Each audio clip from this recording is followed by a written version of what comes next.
అందరికీ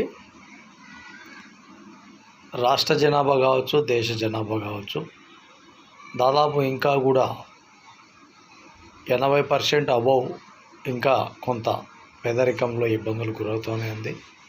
ఇప్పటికీ తీసుకుంటే కొన్ని గ్రామాలలో యువకు ఇబ్బందులు గురవుతున్నారు, నేటికి ఇబ్బందులు గురవుతున్నారు. కొన్ని గ్రామాలలో వివక్షకు, సమస్యాత్మకమైన విధానాలకు గురై చాలా వరకు ఇబ్బందులు గురవుతున్నారు పేదవాళ్ళు.